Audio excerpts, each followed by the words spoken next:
안녕하세요. 다시 만나 뵙게 되어 반갑습니다. 아내 서연이 목숨을 걸고 아이를 낳는 동안 남편 현우는 휴대폰을 꺼둔 채 첫사랑과 숨겨둔 아들과 함께 비밀스러운 휴가를 즐기고 있었습니다. 이 사실을 알게 된 시어머니가 불같이 화를 내면서 비극의 서막이 올랐습니다. 서연은 깊은 상처를 안고 대저택으로 돌아왔지만 그녀를 따뜻하게 맞아준 것은 오직 시어머니뿐이었습니다. 첫사랑 유라가 뻔뻔하게 아들까지 데리고 들어와 함께 살겠다고 나서자 현우는 아내와 이혼하고 그 아이를 장손으로 인정하겠다고 선언했습니다. 서연의 인내심은 한계에 다다랐습니다. 시어머니는 한치의 망설임도 없이 아들의 모든 권력을 빼앗고 며느리와 손녀를 지키기 위해 나섰습니다. 눈물과 배신으로 얼룩진 한 가문의 전쟁이 지금부터 시작됩니다. 과연 이 이야기는 어떻게 전개될까요? 지금 바로 여러분께 들려드리겠습니다. 아내가 출산하는 동안 남편은 첫사랑과 아들을 데리고 여행을 떠났고 100일 잔치는 순식간에 전쟁터로 변했습니다. 저는 분만실 문 앞에 서서 타는 듯한 초조함으로 시간을 보내고 있었습니다. 제 유일한 며느리인 서연이가 힘겨운 사투를 벌이고 있었죠. 전담 의료팀을 고용하고 최고의 의사가 대기하고 있었지만 제 마음은 조금도 놓이지 않았습니다.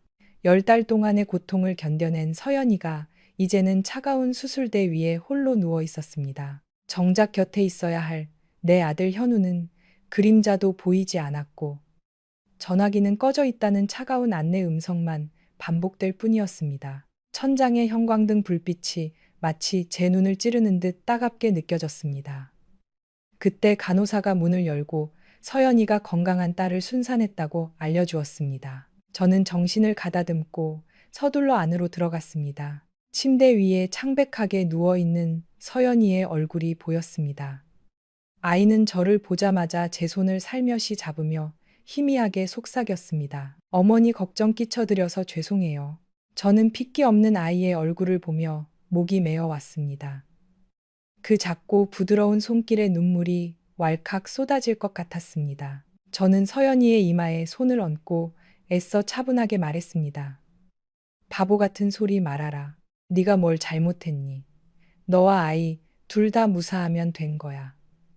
갓 태어난 제 손녀 은채는 요람 안에서 새근사근 잠들어 있었습니다. 통통하고 발그레한 두 뺨은 보는 사람마다 사랑에 빠지게 할 만큼 예뻤습니다. 하지만 아이를 보고 있자니 마음 한구석이 다시 시려왔습니다. 지금 이 순간 현우가 이곳에 있어 이 작은 생명체를 품에 안고 있어야 했습니다. 도대체 내 아들은 어디에 있는 걸까요? 저는 하루에도 수십 번은 더 눌렀을 현우의 번호를 다시 눌렀습니다. 여전히 기계적인 목소리만 들려왔습니다. 저는 혹시 정말 중요한 회의 중이거나 예상치 못한 사고라도 당한 것은 아닐까 애써 스스로를 다독였습니다. 이런저런 생각에 잠겨 있을 때 제 개인 비서가 조용히 문을 두드리고 봉투 하나를 건넸습니다. 제 표정이 점점 굳어가는 것을 본 비서는 목소리를 낮춰 말했습니다. 회장님, 직접 보시는 게 좋을 것 같습니다. 봉투 안에는 남해의 최고급 리조트에서 찍힌 사진 몇 장이 들어 있었습니다. 제 아들 현우가 낯선 여자와 다정하게 팔짱을 끼고 거닐고 있었습니다. 심지어 5살쯤 되어 보이는 남자아이의 손을 잡고서 말이죠. 파파라치가 포착한 그 순간들은 신화그룹 이현우 이사, 행복한 가족의 한때라는 자극적인 제목과 함께 실려 있었습니다. 사진 속 현우는 더없이 만족스러운 미소를 띤 채 아이의 손을 잡고 모래사장을 걷고 있었고 옆에 있는 여자는 그의 팔에 몸을 기댄 채 사랑스러운 눈빛을 보내고 있었습니다. 사진을 보는 순간 제 가슴 속에서 들끓는 분노를 억누를 수가 없었습니다. 결국 내 아들은 출장이라는 핑계를 대고 아내가 아이를 낳는 고통의 순간에 첫사랑과 숨겨둔 아들을 데리고 여행을 간 것이었습니다. 병실에 누워있는 서연이는 남편이 돌아오기만을 애타게 기다리고 있는데 이 불효막심한 놈은 다른 여자와 히덕거리고 있었습니다. 저는 미친 듯이 전화를 걸었지만 여전히 연결되지 않았습니다. 참을 수 없는 분노가 등골을 타고 흘렀습니다. 사실 저는 현우가 대학 시절 첫사랑이었던 유라와 계속 관계를 맺고 있다는 것을 짐작하고 있었습니다. 하지만 그저 철없는 불장난일 뿐 언젠가는 정신을 차릴 거라 믿었습니다. 하지만 그건 제 착각이었습니다. 몇 시간 후 서연이는 개인 병실로 옮겨져 안정을 취했습니다. 저는 일단 현우 생각은 접어두고 갓 출산한 며느리를 돌보는 데 집중했습니다. 영양식단을 확인하고 간병인에게 따뜻한 분유를 타오라고 지시했습니다.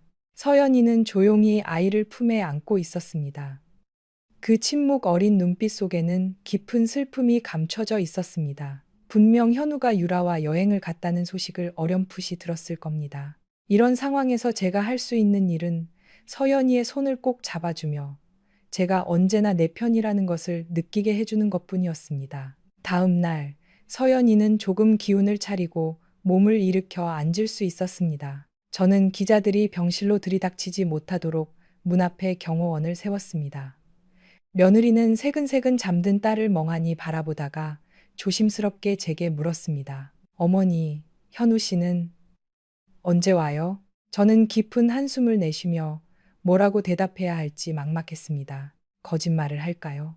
하지만 이미 현우의 스캔들은 인터넷을 뜨겁게 달구고 있었고 온 세상에 조롱거리가 된 마당에 서연이가 모를 리 없었습니다. 저는 결국 솔직하게 말했습니다. 일단 푹 쉬렴. 현우는 지금 일이 바빠서 바로 오기는 힘들 것 같구나. 서연이는 모든 것을 알고 있다는 듯 잿빛 얼굴로 고개를 떨구었습니다. 미세하게 떨리는 입술이 제 마음을 아프게 찔렀습니다. 며느리를 향한 안쓰러움이 커질수록 아들 현우에 대한 증오는 더욱 깊어졌습니다. 며칠 후 서연이는 퇴원했습니다. 그 시간 동안 현우는 단 한 번도 모습을 드러내지 않았습니다. 저는 차를 보내 서연이와 은채를 저희 가문의 본가인 대저택으로 데려왔습니다. 차에서 내린 서연이는 은채를 꼭 껴안은 채 불안한 목소리로 물었습니다. 어머니, 저희 정말 여기로 와도 괜찮을까요? 저 무서워요. 저는 부드럽게 말했습니다. 아무 걱정 말거라. 여긴 내 집이다. 누가 감히 너를 내쫓겠니? 로비에 들어서자 집사가 재빨리 짐을 받아들고 서연이를 방으로 안내했습니다. 저는 바싹 마르고 수척해진 며느리의 모습을 보며 오직 두 눈의 의지로 겨우 버티고 있다는 것을 느꼈습니다. 비서에게 따로 간병인을 더 구하라고 지시했습니다. 서연이에게는 충분한 영양 보충이 필요했습니다. 비서는 조용히 고개를 끄덕였습니다. 일을 마친 그녀가 제게 속삭였습니다. 회장님 방금 들어온 소식입니다.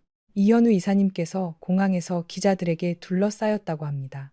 저는 차가운 웃음을 터뜨렸습니다. 일주일 만에 나타난 내 아들이 드디어 얼굴을 내민 것이었습니다. 저는 피곤하게 관자놀이를 문질렀습니다. 머릿속이 복잡했습니다. 현우와 유라가 다정하게 손을 잡고 심지어 그 아이를 안고 카메라 앞에 서 있을 광경이 눈에 선했습니다. 언론은 분명 들끓고 있을 겁니다. 저는 로비 중앙의 커다란 거울에 비친 제 모습을 보았습니다. 값비싼 옷을 입고 있었지만 눈가의 주름은 더 이상 숨길 수 없었습니다. 평생을 이 가문을 지키기 위해 온갖 풍파를 견뎌냈습니다. 수많은 고통을 이겨내며 현우만큼은 과거의 잘못을 되풀이하지 않는 반듯한 사람으로 키웠다고 생각했습니다. 하지만 결국 저는 실패한 것일까요? 이틀 후 현우는 집에 돌아오지 않았습니다. 대신 유라가 찾아왔습니다. 그녀는 대여섯 살짜리 남자아이의 손을 잡고 마치 제 집인 양 거실로 캐리어를 끌고 들어왔습니다. 2층에서 내려오던 저는 그 광경을 보고 머리끝까지 화가 치밀어 올랐습니다. 유라는 화려한 원피스에 새빨간 립스틱을 바르고 마치 중요한 행사에 참석한 사람처럼 꾸미고 있었습니다. 그녀는 현우의 팔짱을 낀 채 달콤하게 웃으며 말했습니다. 어머님, 이 아이가 민호예요.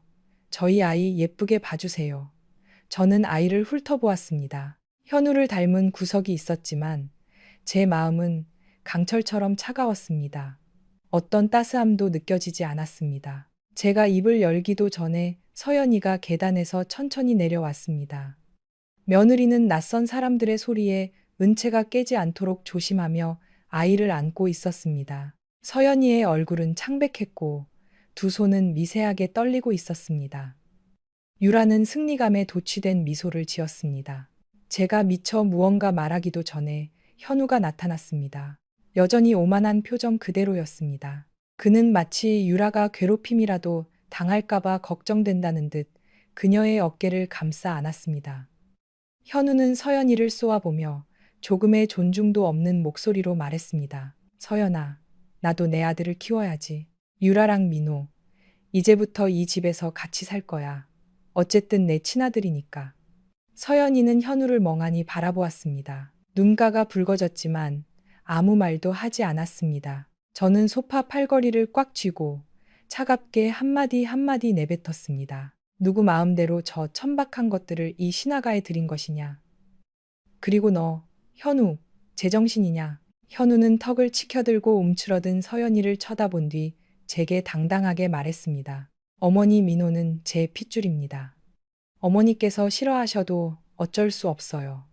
제 가슴이 무너져 내리는 것 같았습니다. 모든 기대가 산산조각 났습니다. 제가 평생을 바쳐 이룩한 이 가문에 저 불효막심한 아들이 감히 내연녀와 그 아이까지 끌어들이다니요. 유라는 눈을 깜빡이며 가련한 척했습니다. 어머님, 저도 그저 현우 씨를 위해 가정을 지키고 싶었을 뿐이에요. 누가 가족이 흩어지길 바라겠어요. 그 말은 불에 기름을 붓는 격이었습니다. 저는 경멸에 찬 웃음을 터뜨렸습니다. 가증스럽구나. 남의 가정을 파탄낸 주제에 이제 와서 피해자인 척하는 것이냐. 현우가 버럭 소리쳤습니다. 그만하세요. 어머니 유라한테 그렇게 말하지 마세요. 잘못한 건 저예요. 서연이와 결혼하기 전부터 유라를 사랑했어요. 하지만 어머니가 억지로 서연이와 결혼시켰잖아요. 서연이는 입술을 깨물었습니다. 은채를 너무 꽉 안은 나머지 아이가 작게 뒤척였습니다. 거실은 금방이라도 터질 듯한 화약 냄새로 가득 찼습니다. 유라는 의기양양하게 서연이를 보며 웃음을 참았습니다. 현우는 모든 예의를 내팽개치고 서연이에게 소리쳤습니다. 그만 좀 징징거려. 당신의 그 연약한 모습, 이제 정말 지긋지긋해. 그 순간 은채가 응애하고 울음을 터뜨려 모두를 멈칫하게 했습니다. 현우는 딸을 힐끗 보더니 입술을 삐죽이며 제 분노를 터뜨릴 한마디를 내뱉었습니다. 시끄럽네. 서연이는 온몸을 떨며 눈물을 쏟아냈습니다. 더 이상은 못 참아 제가 소리쳤습니다. 됐다. 현우, 당장 여기서 나가. 현우는 유라의 손을 뿌리치고 대들려 했지만 제 불타는 눈빛을 보고는 분한 듯 고개를 돌리며 한마디 던졌습니다. 어머니도 결국엔 허락하시게 될 겁니다. 민호가 이 집안의 장손이니까요. 유라는 누군가에게 전화를 걸더니 민호의 손을 잡고 2층으로 올라가며 큰 소리로 말했습니다. 아가, 내 방 보러 가자. 저는 이를 악물고 그녀의 뒷모습을 노려보았습니다. 잠시 후 서연이가 조용히 제 소매를 끌며 말했습니다. 어머니, 그냥 너무 시끄럽게 만들고 싶지 않아요. 은채에게 안 좋을까 봐요. 저는 단호하게 말했습니다. 방으로 들어가렴. 걱정 마라. 내가 반드시 너에게 합당한 답을 찾아줄 테니. 제 안에서 분노가 들끓었습니다. 저는 한 번 한다고 하면 하는 사람입니다. 현우가 감히 가문의 얼굴에 먹칠을 하고 저 여자와 정체 모를 아이를 이 집에 들여놓았습니다. 좋습니다. 대가를 치른다는 것이 무엇인지 똑똑히 보여주겠습니다. 하지만 한편으로는 현우가 제 핏줄이자 제가 20년 넘게 애지중지 키운 유일한 아들이라는 생각에 가슴이 조여왔습니다. 어째서 현우는 그의 아버지가 걸었던 그 잘못된 길을 똑같이 걷고 있는 것일까요? 저는 서재로 들어가 비서에게 전화를 걸었습니다. 준비해. 내일부터 신화그룹 내 이현우의 모든 직위를 박탈하도록. 나는 그 녀석이 빈털터리가 되는 것을 보고 싶어. 비서는 창백해진 얼굴로 고개를 끄덕였습니다. 네, 회장님. 창가로 다가가 어둑해지는 저녁 하늘을 바라보았습니다. 마음이 무겁게 가라앉았습니다. 오래전 제가 사랑했던 남자이자 현우의 아버지도 똑같은 방식으로 저를 배신했습니다. 저는 눈을 감고 깊은 숨을 내쉬었습니다. 아닙니다. 저는 남편을 지키지 못했지만 제 며느리가 그런 수모를 겪게 하지는 않을 겁니다. 휴대폰 메시지 알림이 울렸습니다. 화면에는 자극적인 제목의 기사들이 가득했습니다. 신화그룹 이현우 이사, 아내 출산 중 의문의 여인과 밀월 여행. 저는 쓴웃음을 지었습니다. 이 모든 수치는 현우가 감당해야 할 몫이었습니다. 어차피 제게 명예란 더 이상 큰 의미가 없었습니다. 저는 오직 서연이와 손녀딸이 걱정될 뿐이었습니다. 오늘이 지나면 신화가는 더 이상 평온하지 않을 겁니다. 거대한 폭풍이 몰아치기 시작했습니다. 저는 관자놀이를 문지르며 다짐했습니다. 아들아, 네가 스스로 아내에게 상처를 주고 가정을 파괴하는 길을 선택했다. 그렇다면 이 어미는 내가 마땅히 있어야 할 곳으로 돌려보내주마. 저는 조용히 복도로 나와 서연이의 방에서 들려오는 흐느낌과 은채의 울음소리를 들었습니다. 가슴이 찢어지는 듯 했습니다. 저는 그들을 지켜야만 합니다. 반드시. 그때 등 뒤에서 비꼬는 목소리가 들렸습니다. 형수님, 또 화가 머리끝까지 나셨나 보네요.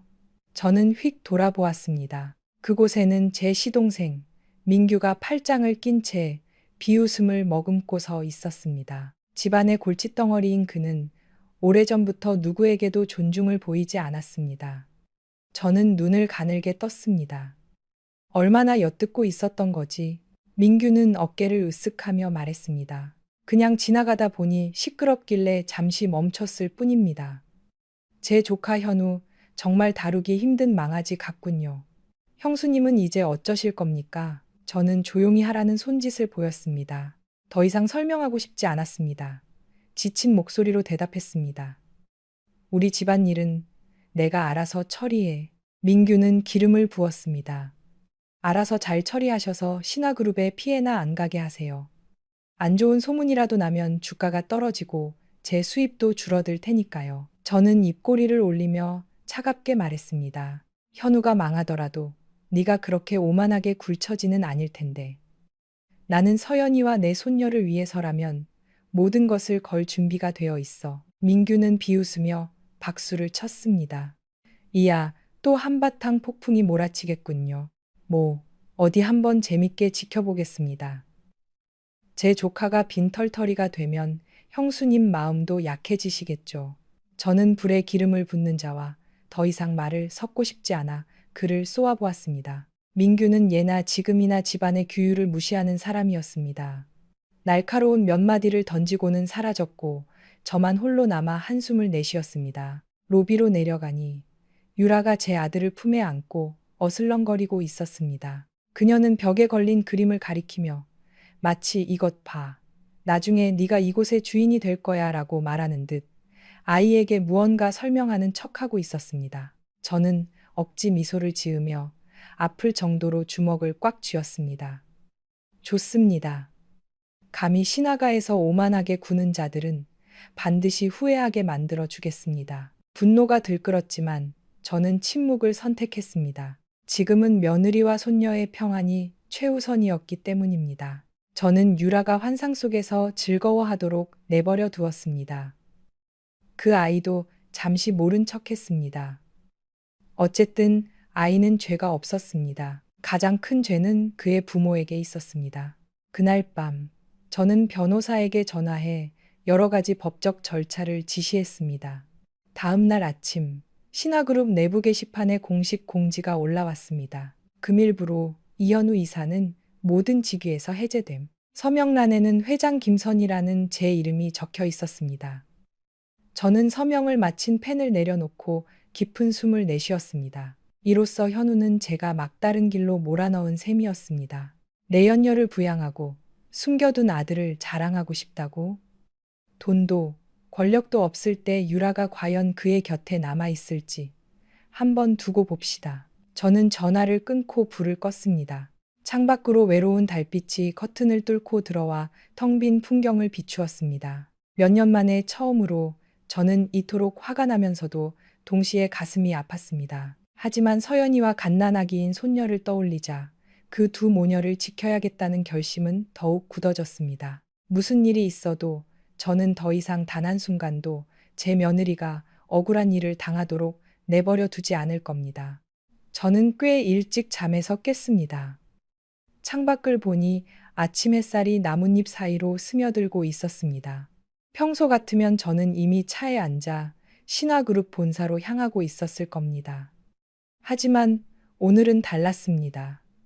어제 기습적으로 내린 결정 때문에 현우가 어떤 식으로든 반발하리라 예상했습니다. 역시나 아침 식사를 하기도 전에 1층에서 시끄러운 고함 소리가 들려왔습니다. 익숙한 남자의 목소리였습니다. 누구 마음대로 내 사무실에서 짐을 다 빼낸 거야. 청소 아주머니들의 떨리는 목소리도 들렸습니다. 이사님, 이건 회장님의 지시라 저희는 시키는 대로 했을 뿐이에요. 저는 깊은 숨을 들이쉬고 가운을 걸친 채 방을 나섰습니다. 2층 복도에 서서 아래를 내려다보니 구겨진 양복 차림의 현우가 청소 직원들에게 고함을 지르고 있었습니다. 서연이는 멀찍이 서서 고개를 숙인 채 아이를 안고 있었습니다. 이 혼란스러운 상황에서 최대한 벗어나려는 듯 보였습니다.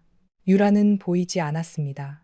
아마 늦잠을 자고 있거나 무언가 다른 일로 바쁘겠지요.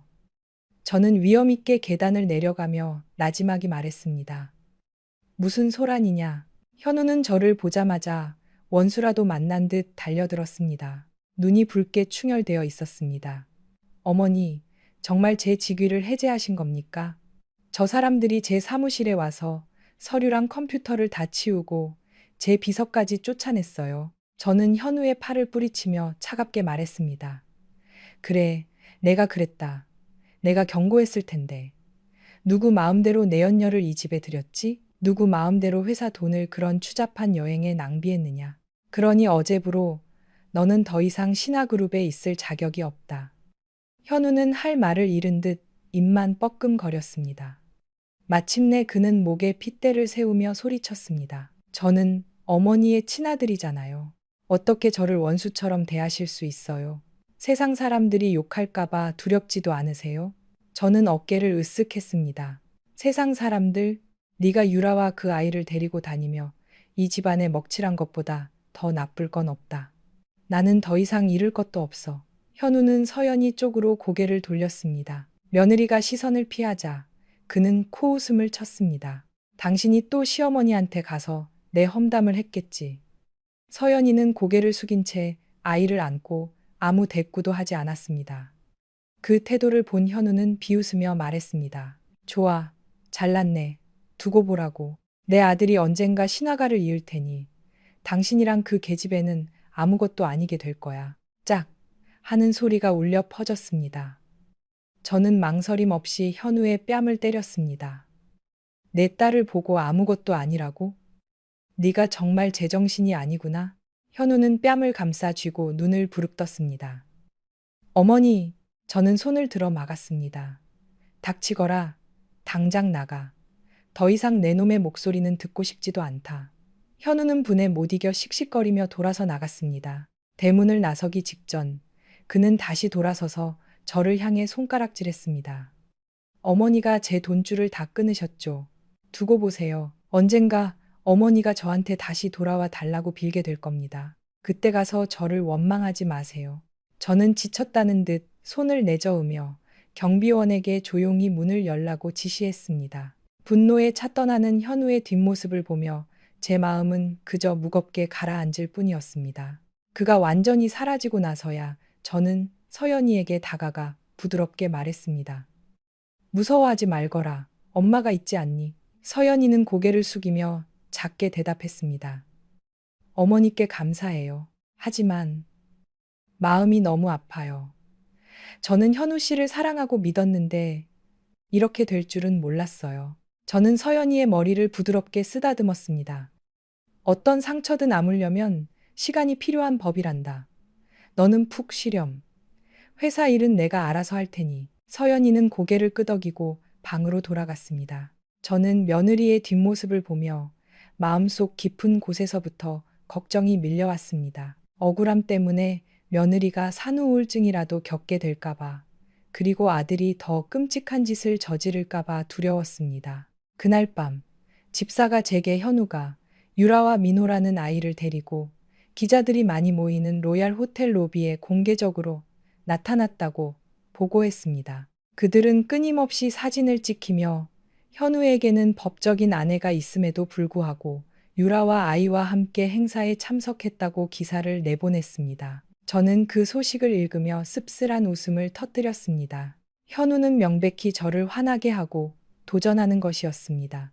대중의 관심을 이용해 제가 그 아이를 인정하도록 압박하려는 속셈이었습니다. 하지만 저는 조금도 흔들리지 않았습니다. 저는 현우의 모든 카드를 정지시키고 그의 모든 권한을 박탈했습니다. 유라가 얼마나 버틸 수 있을지 두고 볼 일이었습니다. 이틀 후 제 개인 변호사에게서 전화가 왔습니다. 현우가 지분 포기각서에 서명했는지 물었습니다. 저는 그냥 두라고 했습니다. 현우는 지금 승리감에 도취해 자신이 곧 모든 것을 잃게 되리라는 사실을 까맣게 모르고 있을 겁니다. 저는 서연이의 방으로 올라갔습니다. 며느리는 은채를 안고 있었는데 그 표정은 다정했지만 슬퍼 보였습니다. 저를 보자 서연이는 애써 미소를 지으며 속삭였습니다. 어머니, 현우 씨가 계속 유라 씨와 만난다면 저 이혼할 거예요. 더는 견딜 수 없어요. 저는 곁에 앉아 서연이의 손을 쓰다듬으며 위로했습니다. 내 마음 안다. 걱정 마라. 나는 절대로 배신자를 용납하지 않을 거야. 하지만 최종 결정은 내 몫이다. 네가 이혼을 원하든 어떻게 하기를 원하든 나는 항상 내 편에서 널 지지할 거다. 이혼이라는 말에 서연이는 멍해졌습니다. 그 눈빛은 창밖을 향해 멍하니 떠돌고 있었습니다. 마치 처음에 아름다웠던 감정에 대한 미련이 남은 것처럼 보였습니다. 그때 민규 삼촌의 목소리가 쩌렁쩌렁 울렸습니다. 형수님, 귀한 손님이 오셨어요. 제가 로비로 나가보니 낡은 양복을 입은 중년 남성이 서류 뭉치를 든 채 서 있었습니다. 그는 주위를 두리번거리며 안절부절 못하는 모습이었습니다. 민규 삼촌이 비웃으며 말했습니다. 유라 양의 아버님이십니다. 형수님을 뵙고 싶다고 하시네요. 저는 눈을 가늘게 떴습니다. 유라의 아버지, 강 씨. 과거의 끔찍한 사건에 연루되어 저를 거의 아들을 잃게 할 뻔했던 사람이었습니다. 그가 불안에 떠는 모습을 보니 굳이 쫓아내고 싶지도 않았습니다. 저는 그를 서재로 안내했습니다. 문이 닫히자마자 강 씨는 다급하게 입을 열었습니다. 김 회장님, 부디 너그러이 용서해 주십시오. 우리 유라가 사람들에게 꾀임에 빠져서 그런 거지. 본심은 그게 아닙니다. 저는 손을 들어 그의 말을 막고 또박또박 말했습니다. 거짓말하지 마시오. 당신 딸이 무엇을 원하는지 당신은 잘 알고 있잖소. 오늘 합당한 해명을 하지 못하면 무사히 여기서 걸어나갈 생각은 마시오. 강 씨는 얼굴이 하얗게 질려 눈을 계속 깜빡였습니다. 저는 비서에게 눈짓했습니다. 그에게 그것을 보여주게. 비서가 서류철을 건넸습니다. 그 안에는 오래전 유라와 그녀의 고모가 제 남편과 공모하여 재산을 빼돌리려다 사고로 이어진 사건의 전말이 상세히 기록되어 있었습니다. 저는 목소리를 낮게 깔며 말했습니다. 이해하시겠소? 만약 내가 이걸 세상에 공개한다면 유라는 이 땅에 발붙일 곳이 없을 거요. 그런데 이제 당신 딸이 내 아들 현우까지 끌어들여 똑같은 짓을 벌이고 있다니. 참으로 가소롭군. 강 씨는 무릎을 꿇었습니다. 무엇을 원하십니까? 뭐든지 하겠습니다. 제발 제 딸아이를 막다른 길로 몰지는 말아 주십시오. 그의 초라한 모습을 보니 한숨이 나왔지만 마음이 편치만은 않았습니다. 유라가 현우를 어떻게 이용하려 하는지 전부 털어놓으시오. 사실대로 말하고 다시는 나타나지 않겠다는 각서에 서명하시오. 강 씨는 당황하며 땀을 뻘뻘 흘렸습니다. 떨리는 목소리로 말했습니다. 유라가 과거의 일을 폭로해서 회장님을 망신시키겠다고 했습니다. 만약 민호를 장손으로 인정하지 않으면요. 그리고 현우는 유라를 진심으로 사랑하는 것 같습니다. 딸애를 위해서라면 뭐든지 다 해줄 기세입니다. 저는 코웃음을 쳤습니다. 역시 제 생각대로였습니다. 현우는 완전히 속고 있었던 겁니다. 그 남자가 떠나고 저는 변호사에게 전화해 상황을 알리고 유라를 명예훼손으로 고소할 준비를 하라고 지시했습니다. 유라가 움직이는 순간 바로 반격할 수 있도록 모든 준비를 마쳤습니다. 일을 마치고 저는 창밖으로 시선을 돌렸습니다. 창가의 하얀 난초가 바람에 흔들리고 있었습니다. 문득 서연이가 떠올랐습니다. 앞으로 펼쳐질 험난한 길이 눈에 선했습니다. 폭풍은 아직 끝나지 않았지만 저는 서연이와 은채를 위해 굳건히 서 있어야 했습니다. 저녁에 집으로 돌아오니 서연이가 소파에 조용히 앉아 있었습니다. 아이를 보다가도 문득 문 쪽을 쳐다보곤 했습니다. 저는 그녀가 현우가 돌아와 최소한 미안하다는 말이라도 해주길 바라고 있다는 것을 알았습니다. 하지만 현우는 오지 않았습니다. 대신 유라에게서 온 문자 메시지만이 서연이를 기다리고 있었습니다. 서연 씨, 그냥 이혼 서류에 도장 찍어요. 현우 씨는 우리 모자 곁으로 와야 해요. 당신도 알잖아요. 현우 씨가 당신을 사랑하지 않는다는 거. 서연이는 분노로 떨며 제게 휴대폰을 건넸습니다. 저는 흘끗 보고는 비웃었습니다. 저 여자가 너를 도발하는구나. 자기가 이길 수 있다고 확신하는 모양이야. 서연이는 눈물을 닦으며 말했습니다. 어머니, 저는 현우 씨가 왜 저렇게 변했는지 모르겠어요. 가슴이 아팠습니다. 더 이상 이해할 것도 없었습니다. 현우는 지금 환상에 빠져 있었습니다. 유라가 진심이라고 믿고 그 남자아이가 자신의 유일한 상속권을 지켜줄 열쇠라고 생각하고 있었습니다. 잠시 후 서연이가 저를 보며 떨리는 목소리로 말했습니다.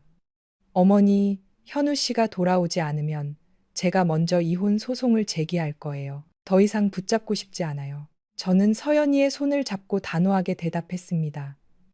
그래, 내가 도와주마. 더 이상 너 자신을 괴롭히지 말거라. 며느리는 한숨을 내쉬며 작게 고개를 끄덕였습니다. 그날 밤, 집안은 쥐 죽은 듯 고요했습니다. 지붕 위로 바람이 스쳐 지나가고 나뭇가지가 살며시 흔들렸습니다. 저는 깊은 생각에 잠겨 앞으로의 길을 고민했습니다. 원하지는 않지만 어쩌면 현우와 서연이는 이 결혼 생활을 하루빨리 끝내야 할지도 모릅니다. 자격 없는 자를 어찌 붙잡고 있겠습니까? 그것이 바로 현우가 자초한 대가였습니다. 자정이 거의 다 되어갈 무렵 저는 서연이의 방 앞을 지나가다 아이를 달래는 소리를 들었습니다. 서연이는 간간히 흐느끼며 속삭이고 있었습니다. 우리 아가, 아빠는 어디 갔을까? 왜 우리 아가 보러 오지 않을까? 가슴이 미어지는 듯 했습니다. 저는 조용히 문을 열고 들어가 서연이의 어깨에 손을 얹으며 말했습니다. 힘내거라. 서연이는 눈물 어린 눈으로 저를 올려다 보았습니다. 어머니를 원망하지 않아요. 제가 부족해서 그래요. 남편 하나 지키지 못하고 제 딸에게 온전한 가정도 만들어주지 못했으니까요. 저는 서연이의 손을 꽉 잡으며 힘주어 말했습니다. 모든 건 현우 탓이다. 내 잘못이 아니야. 며느리는 작게 고개를 끄덕이고는 제 어깨에 얼굴을 묻었습니다. 그날 밤, 저는 도저히 잠을 이룰 수 없었습니다. 뒤척이다 눈을 감으면 현우가 뻔뻔하게 유라의 팔짱을 끼고 민호야말로 장손이라고 선언하던 모습이 떠올랐습니다. 저는 현우가 과거 제가 유라와의 관계를 강경하게 반대했던 일 때문에 저를 원망하고 있다는 것을 알고 있었습니다. 하지만 그 완고함이 오히려 현우를 더 고집스럽게 만들고 결국 더 많은 사람에게 상처를 주게 될 줄은 몰랐습니다.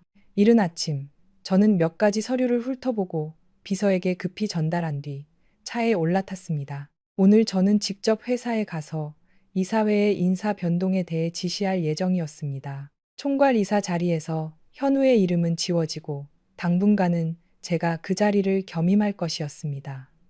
반짝이는 신화그룹 간판을 보며 저는 속으로 다짐했습니다. 이 신화가는 결코 배신자를 용납하지 않을 것이다. 현우가 아직도 도전하려 하는가? 그렇다면 제가 친어머니일지언정 특히 제 가족을 짓밟으려는 자에게는 결코 자비로운 사람이 아니라는 것을 똑똑히 알게 될 것입니다. 차량이 로비 앞에 멈추자 저는 당당하게 안으로 들어섰습니다. 수많은 직원이 허리를 굽혀 인사했습니다. 몇몇은 수군거렸습니다.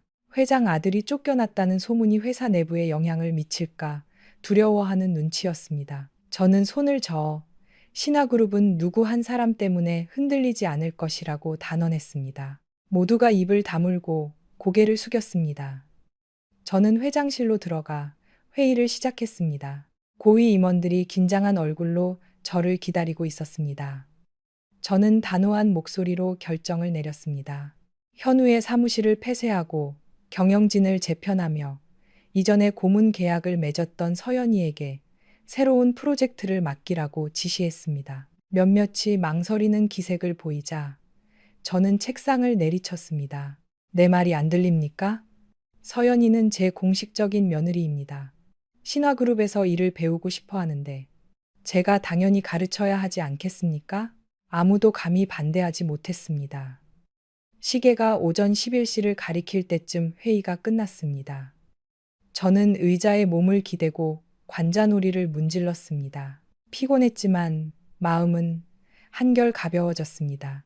차근차근 서연이가 현우를 대신할 수 있도록 키워낼 것입니다.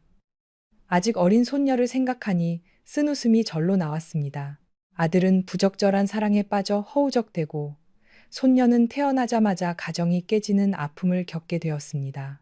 정신을 차릴 틈도 없이 전화벨이 다시 울렸습니다. 화면에는 이현우라는 이름이 떠 있었습니다.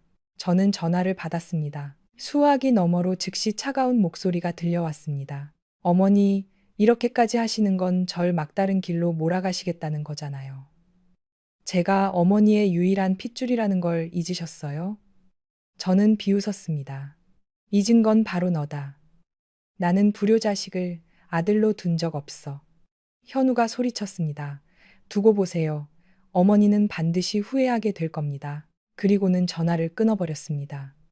저는 휴대폰을 책상 위로 던졌습니다. 화가 치밀어 올랐습니다. 하지만 화를 내서 무엇하겠습니까? 이 아들에게 저는 더 이상 기대할 것이 없었습니다. 시계가 몇 번 울리고 저는 서둘러 가방을 들고 일어나 회사를 나와 집으로 향했습니다. 문 밖에서는 바람이 세차게 불었고 등골이 서늘해졌습니다. 전쟁은 이제 막 시작되었고 저는 현우가 여기서 멈추지 않을 것이라고 확신했습니다. 저는 조용히 잿빛 하늘을 올려다 보았습니다. 마음속은 수만 가닥의 실타래처럼 엉켜 있었습니다. 저는 현우를 가차없이 처벌하기로 결정했던 그날 아침을 똑똑히 기억합니다. 고위 임원들과의 회의가 끝난 후 현우의 해임 소식은 맑은 하늘의 날벼락처럼 순식간에 퍼져나갔습니다. 회사 전체가 술렁였습니다. 모두가 현우가 제 유일한 아들이라는 것을 알고 있었지만 이제는 외도와 신화가의 명예를 더럽혔다는 이유만으로 하루아침에 나락으로 떨어진 것이었습니다. 저는 주차장으로 걸어가 막 차에 올라타려는데 민규 시동생이 기둥에 한가롭게 기댄 채 해바라기 씨를 까먹으며 누군가를 기다리는 듯한 모습이 보였습니다. 그는 씨앗 몇 개를 들어 보이며 입꼬리를 올리고 웃었습니다. 형수님, 현명한 결정 축하드립니다. 그놈, 지금 미쳐 날뛰고 있을 겁니다. 이 상황을 어떻게든 뒤집어 보려고 발버둥치겠죠. 아주 볼만하겠어요. 저는 대답 없이 운전기사에게 출발하라고만 했습니다. 하지만 민규 시동생은 여전히 유유히 휘파람을 불며 마치 재미있는 연극이라도 보는 듯 즐거워했습니다. 저택에 도착해 막 신발을 벗으려는데 집사가 작은 목소리로 말했습니다. 회장님 유라 아가씨가 와 있습니다. 이현우 이사님을 찾으러 왔다고 하는데 이사님이 안 계시니 서연 아씨와 다투고 있습니다. 저는 문손잡이를 꽉 쥐고 침착하게 목소리를 열었습니다. 문을 열어라. 유라가 감히 무슨 짓을 하는지 봐야겠다. 저는 거실로 들어섰습니다. 유라는 보라색 슬립 드레스를 입고 서 있었는데 그 눈빛에는 짜증이 가득했습니다. 서연이는 가장 먼 소파에 앉아 은채를 조용히 안고 있었고 눈은 붉게 부어 있었습니다. 아마 방금 운 모양이었습니다. 저를 보자 유라는 고개를 들고 무언가 말하려다 즉시 가련한 표정을 지었습니다. 어머님 현우 씨가 연락을 다 끊었어요. 아무리 찾아도 찾을 수가 없어요. 설마 어머님이 현우 씨를 집에서 쫓아내고 계좌까지 동결시킨 건 아니겠죠? 저는 그녀를 머리부터 발끝까지 훑어보고는 문득 작게 웃었습니다. 그래, 내가 말한 것들, 내가 다 했다. 유라는 인상을 찌푸렸습니다. 어머님 아들이 저를 사랑한 게 죄라면 어머님이 나무라실 수는 있겠지만 그의 살기를 막는 건 너무하십니다. 어쨌든 현우 씨는 민호를 책임져야 하잖아요. 어머님의 장손을요. 저는 가까이 다가가 유라의 눈을 똑바로 쳐다보았습니다. 민호는 내 손자가 아니다. 내가 억지로 우긴다고 내가 받아들일 것 같으냐. 현우, 그놈은 너를 이 집에 들인 순간부터 자존심을 버렸다. 그동안 내게 여행 가고 쇼핑하라고 뿌린 돈도 다 내 돈이지. 그놈이 스스로 번 돈이 아니다. 이제 내가 막고 싶으면 막는 거다. 법적으로나 윤리적으로나 모두 내 편이다. 유라는 입술을 달싹였지만 할 말을 잃은 듯 했습니다. 그녀는 값비싼 핸드백을 고쳐 안고 한숨을 쉬었습니다. 후회하실 겁니다. 돈이 없으면 현우 씨는 서연 씨에게 돌아가지 않을 거예요. 그 사람이 사랑하는 건 저예요. 나중에 어머님이 저를 필요로 할 때가 오면 너무 늦을지도 몰라요. 저는 경멸에 참말했습니다. 나는 너희들 중 누구도 필요 없다. 머물고 싶으면 머물고 가고 싶으면 가라. 서연이와 아이가 편히 쉴 수 있도록 이 집에서 당장 꺼지는 게 좋을 거다. 서연이는 가만히 앉아 있었지만 저는 그녀의 어깨가 떨리고 있는 것을 느꼈습니다. 유라는 얼굴이 약간 창백해지며 분노를 삼키고는 서연이에게 돌아섰습니다. 서연 씨, 한마디 해봐요. 시어머니랑 짜고 현우 씨 돈줄을 끊었죠. 당신 참 비열하네요. 항상 착한 척 하더니. 서연이는 눈물을 글썽였습니다. 유라 씨, 저는 한 번도 현우 씨를 해치려 한 적 없어요. 저를 모욕하는 건 괜찮지만 제발 제 아이 앞에서 소란 피우지 말아주세요. 유라는 다시 입꼬리를 올렸습니다.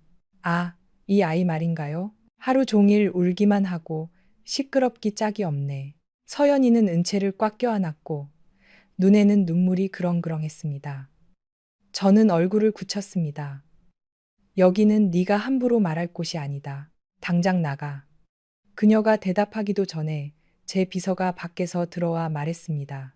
죄송합니다만 유라 씨, 나가주시죠. 나가지 않으시면 경호원을 부를 수밖에 없습니다. 말이 끝나자마자 2명의 경호원이 즉시 나타났습니다. 유라는 상황이 불리하다는 것을 깨닫고 분한 듯 돌아서며 한마디 남겼습니다. 좋아요, 김 회장님. 어디 한번 두고 보시죠. 거실은 침묵에 잠겼고 오직 서연이의 흐느낌 소리만 남았습니다. 며느리의 품에 안긴 아기는 무슨 일인지도 모르고 가끔 아 하는 소리를 냈습니다. 저는 의자에 몸을 던졌습니다. 저 여자 말에 신경 쓰지 말거라. 다 인과응보일 뿐이다. 서연이는 고개를 들어 작게 끄덕였습니다. 어머니, 현우 씨가 더 깊은 수렁에 빠질까봐 무서워요. 저는 슬픈 미소를 지었습니다. 그놈이 스스로 선택한 길이다. 이 어미도 더는 구해줄 수 없어. 저는 조용히 서재로 돌아왔습니다. 무거운 피로감이 몰려왔습니다. 지금까지 저는 항상 현우가 제 친아들이니 언젠가는 정신을 차리고 멈출 것이라 생각했습니다. 하지만 상황은 점점 통제불능으로 치닫고 있었습니다. 책상 위에는 서류가 산더미처럼 쌓여 있었지만 집중하려 해도 머릿속에는 현우가 유라의 손을 잡고 서연이를 모욕감에 떨게 하던 모습이 계속 맴돌았습니다. 오후에는 계약 체결식에 참석하기 위해 회사에 가야 했습니다. 기자들이 몰려들 것이 가장 두려웠습니다. 그들은 제 아들이 쫓겨난 소식을 캐내려 할 것이 뻔했습니다. 저는 선글라스를 끼고 어떤 질문에도 대답하지 않은 채 당당하게 걸었습니다. 그들은 물었습니다. 회장님, 이현우 이사님이 그룹에서 쫓겨난 게 사실입니까? 장손이라는 민호 군은 후계자로 인정받게 됩니까? 저는 무시하고 곧장 전용 엘리베이터로 향했습니다. 행사가 끝나고 저는 회장실에 남아 비서에게 현우 관련 서류를 가져오라고 했습니다. 불과 짧은 시간 동안 그는 컨설팅 비용이라는 명목으로 꽤 많은 자금을 몰래 빼돌렸습니다. 이것이 제가 그를 해임하기로 더욱 굳게 결심하게 된 이유였습니다. 유라와 그 아이에게 들어간 모든 비용. 숫자 하나하나가 바늘처럼 제 심장을 찔렀습니다. 이놈은 도대체 어디서 그런 탐욕스러운 버릇을 배워온 것일까요?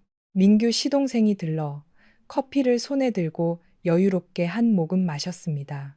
형수님, 새로운 소식이 좀 있습니다. 현우 녀석이 안내 데스크에 와서 남은 소액 지분을 전부 인출해달라고 했다더군요. 하지만 법적 절차가 복잡해서 결국 포기하고 돌아갔답니다. 저는 입꼬리를 올렸습니다. 그걸로 끝이군. 잠시 발버둥치게 놔두면 조만간 막다른 길에 다다를 테지. 민규 시동생은 눈을 가늘게 떴습니다. 형수님 정말 냉정하시네요. 저는 형수님이 조카를 아껴서 얼마라도 융통해 주실 줄 알았습니다. 이제 잘 됐네요. 그 유라라는 계집애도 곧 꼬리가 잡히겠죠. 저는 작게 웃었습니다. 너도 너무 즐거워하지는 마라. 이 혼란 속에서는 그냥 가만히 있는 게 상책이다. 민규는 어깨를 으쓱했습니다. 저는 그냥 구경하는 게 좋습니다. 누가 자초하라고 했나요? 저는 다시 서류철로 돌아가 비서에게 긴급 회의를 소집하라고 지시했습니다. 현우가 없더라도 저는 이사회를 재정비하고 더 이상 여론에 휩쓸려 추문이 생기지 않도록 해야 했습니다. 모두가 불안한 표정이었습니다. 제가 그들마저 잘라버릴까봐 두려워하는 눈치였습니다. 회의를 마치고 돌아오는 길은 마음이 무거웠습니다. 현우가 남긴 잔해를 치우면서 동시에 회사의 신뢰라는 무거운 짐까지 져야 하는 기분이었습니다. 집에 있는 서연이는 불안한 마음으로 지내고 있었습니다. 저녁에 집사에게서 현우가 또 저택에 쳐들어왔다는 소식을 들었습니다. 이번에는 서연이를 만나러 온 것이었습니다. 저는 즉시 집으로 돌아왔습니다. 거실에서는 현우가 팔을 휘두르고 있었습니다. 이혼 서류에 도장 찍어 더 이상 이 지긋지긋한 상황 끌지 말고. 서연이는 목이 메어 말했습니다. 왜요? 제가 뭘 잘못했는데요. 현우는 비웃었습니다.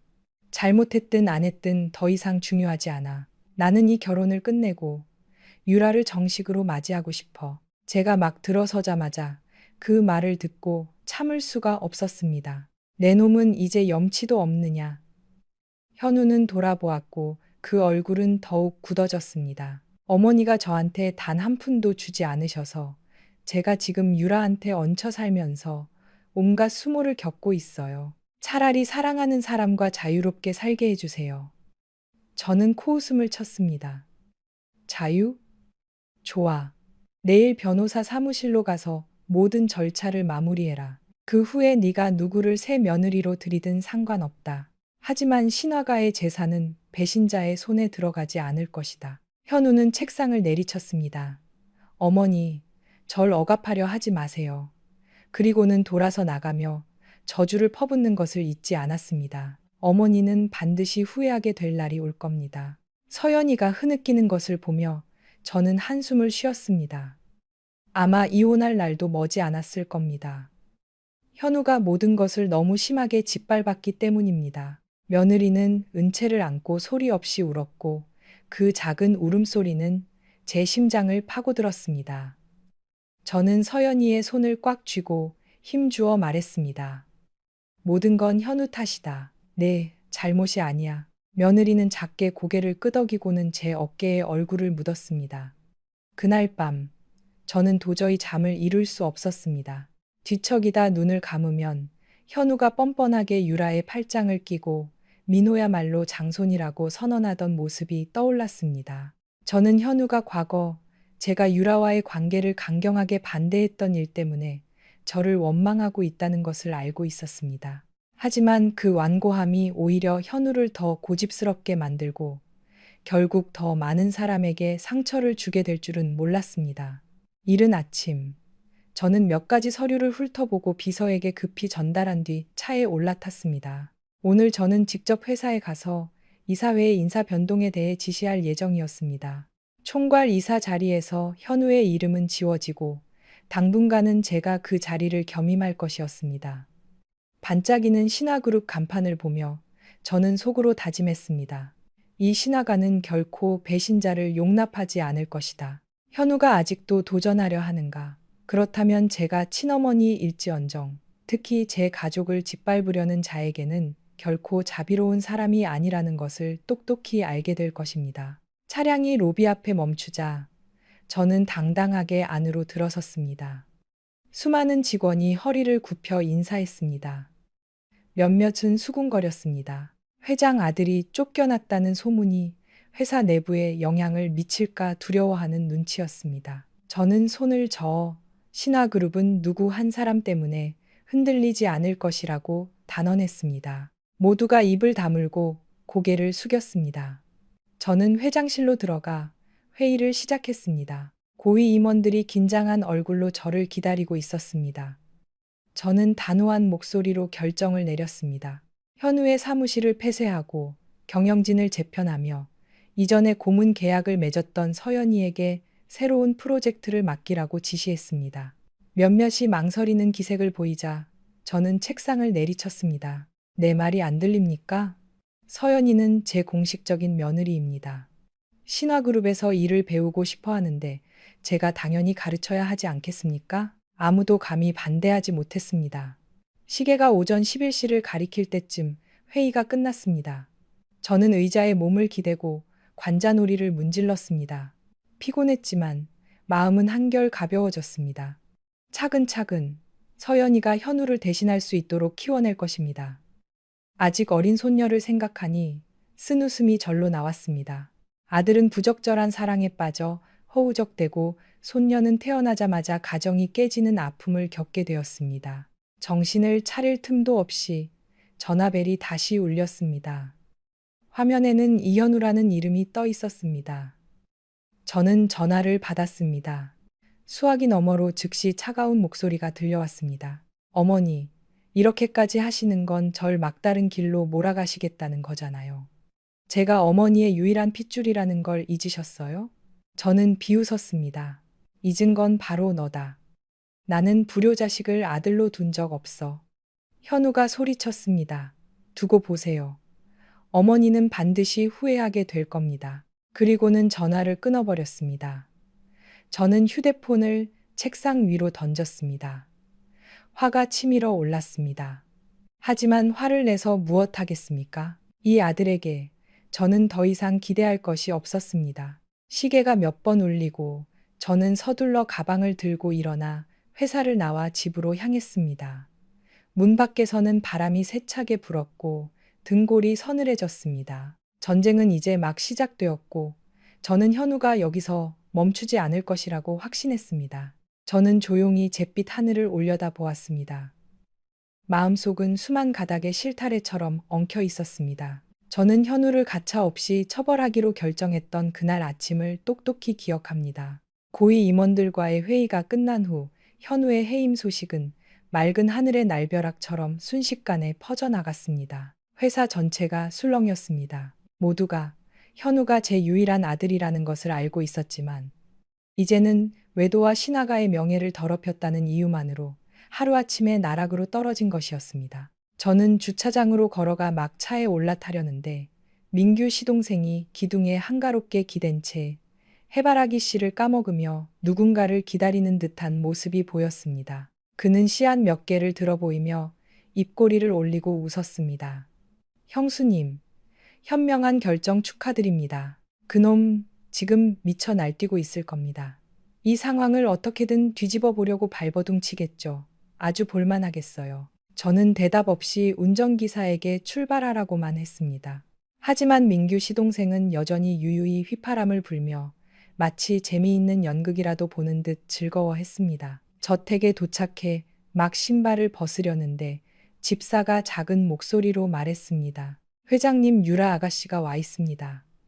이현우 이사님을 찾으러 왔다고 하는데 이사님이 안 계시니 서연 아씨와 다투고 있습니다. 저는 문손 자비를 꽉 쥐고 침착하게 목소리를 열었습니다. 문을 열어라. 유라가 감히 무슨 짓을 하는지 봐야겠다. 저는 거실로 들어섰습니다. 유라는 보라색 슬립 드레스를 입고 서 있었는데 그 눈빛에는 짜증이 가득했습니다. 서연이는 가장 먼 소파에 앉아 은채를 조용히 안고 있었고 눈은 붉게 부어 있었습니다. 아마 방금 운 모양이었습니다. 저를 보자 유라는 고개를 들고 무언가 말하려다 즉시 가련한 표정을 지었습니다.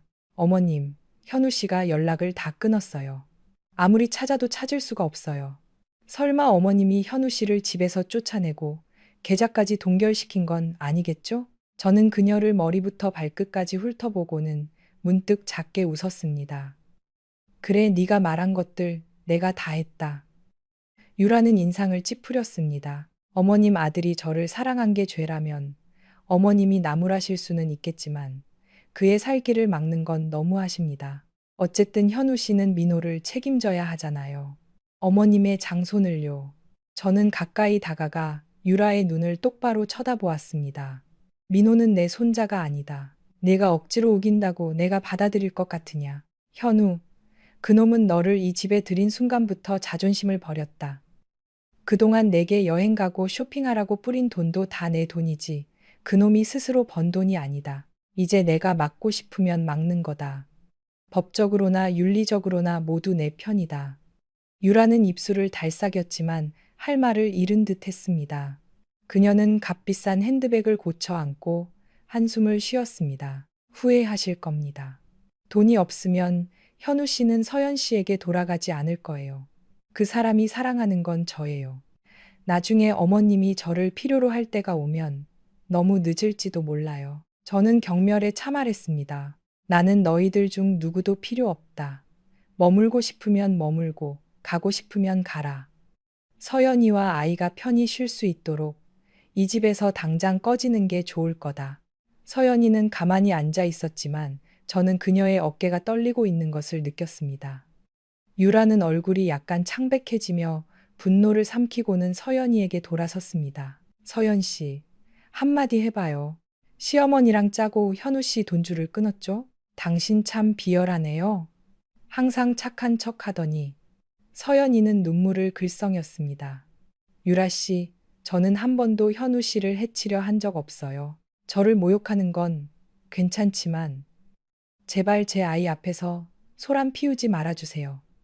유라는 다시 입꼬리를 올렸습니다.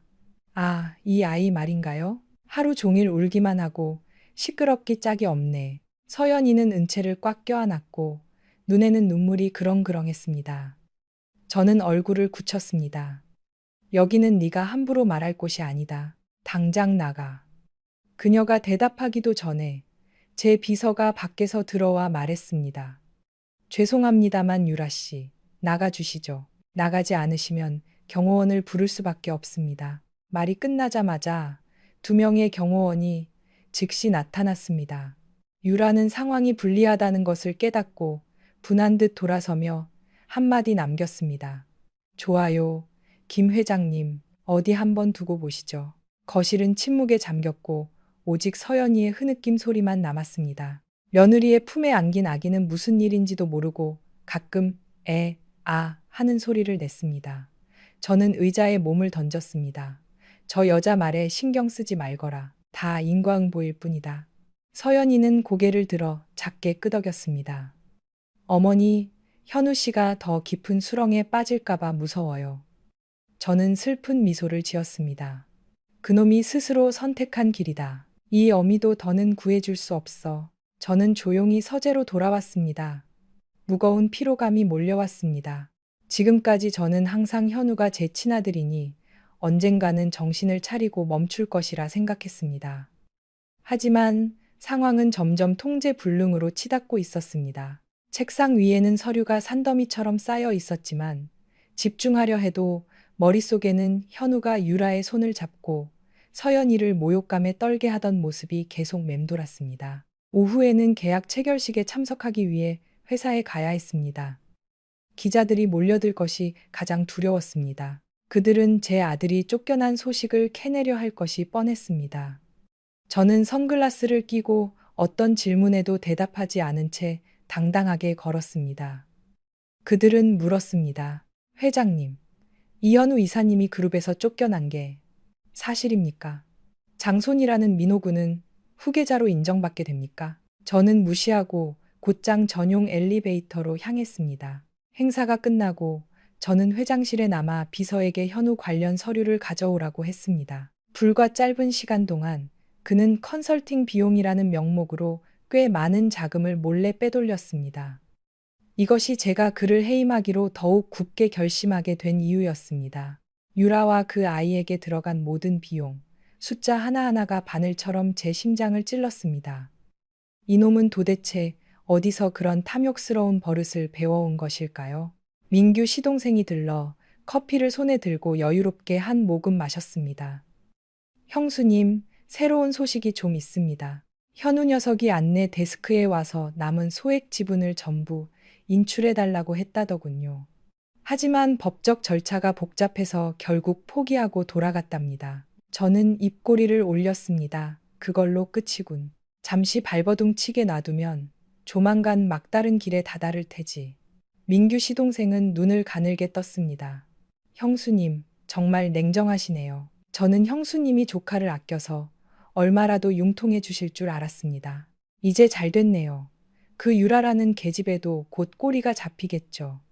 저는 작게 웃었습니다. 너도 너무 즐거워하지는 마라. 이 혼란 속에서는 그냥 가만히 있는 게 상책이다.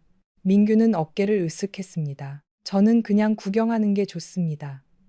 누가 자초하라고 했나요? 저는 다시 서류철로 돌아가 비서에게 긴급 회의를 소집하라고 지시했습니다. 현우가 없더라도 저는 이사회를 재정비하고 더 이상 여론에 휩쓸려 추문이 생기지 않도록 해야 했습니다. 모두가 불안한 표정이었습니다. 제가 그들마저 잘라버릴까봐 두려워하는 눈치였습니다. 회의를 마치고 돌아오는 길은 마음이 무거웠습니다. 현우가 남긴 잔해를 치우면서 동시에 회사의 신뢰라는 무거운 짐까지 져야 하는 기분이었습니다. 집에 있는 서연이는 불안한 마음으로 지내고 있었습니다. 저녁에 집사에게서 현우가 또 저택에 쳐들어왔다는 소식을 들었습니다. 이번에는 서연이를 만나러 온 것이었습니다. 저는 즉시 집으로 돌아왔습니다. 거실에서는 현우가 팔을 휘두르고 있었습니다. 이혼 서류에 도장 찍어. 더 이상 이 지긋지긋한 상황 끌지 말고. 서연이는 목이 메어 말했습니다. 왜요? 제가 뭘 잘못했는데요? 현우는 비웃었습니다. 잘못했든 안 했든 더 이상 중요하지 않아. 나는 이 결혼을 끝내고 유라를 정식으로 맞이하고 싶어. 제가 막 들어서자마자 그 말을 듣고 참을 수가 없었습니다. 내 놈은 이제 염치도 없느냐. 현우는 돌아보았고 그 얼굴은 더욱 굳어졌습니다. 어머니가 저한테 단 한 푼도 주지 않으셔서 제가 지금 유라한테 얹혀 살면서 온갖 수모를 겪고 있어요. 차라리 사랑하는 사람과 자유롭게 살게 해주세요. 저는 코웃음을 쳤습니다. 자유? 좋아. 내일 변호사 사무실로 가서 모든 절차를 마무리해라. 그 후에 네가 누구를 새며느리로 들이든 상관없다. 하지만 신하가의 재산은 배신자의 손에 들어가지 않을 것이다. 현우는 책상을 내리쳤습니다. 어머니, 절 억압하려 하지 마세요. 그리고는 돌아서 나가며 저주를 퍼붓는 것을 잊지 않았습니다. 어머니는 반드시 후회하게 될 날이 올 겁니다. 서연이가 흐느끼는 것을 보며 저는 한숨을 쉬었습니다. 아마 이혼할 날도 머지 않았을 겁니다. 현우가 모든 것을 너무 심하게 짓밟았기 때문입니다. 며느리는 은채를 안고 소리 없이 울었고 그 작은 울음소리는 제 심장을 파고들었습니다. 이 모든 것이 깨질 것을 알면서도 서연이가 쫓겨나는 모습을 직접 보니 제 마음속에서는 분노가 들끓었습니다. 저는 조용히 서연이를 위층으로 데려가 쉬라고 했습니다. 그동안 고생한 서연이가 이제 현우의 이혼 요구까지 받게 되었으니 얼마나 상심이 클까요? 저는 서연이에게 어떤 일이 있어도 두 모녀를 지켜주겠다고 약속했습니다. 문을 닫기 전 서연이는 제 손을 잡고 한마디 했습니다. 어머니 말씀대로 할게요. 그날 밤 저는 변호사를 불러 이혼 절차를 서두르라고 지시했습니다. 현우가 원한다면 서연이가 편히 갈 수 있도록 길을 터줄 생각이었습니다. 그 후 그 불효막심한 아들이 어떻게 되든 상관하지 않겠다고 다짐했습니다. 제가 너무 냉정하다는 것을 알지만 수많은 일을 겪으며 더 이상 타이르고 설득할 인내심이 남아있지 않았습니다. 깊은 밤, 저는 잠 못 이루고 뒤척였습니다.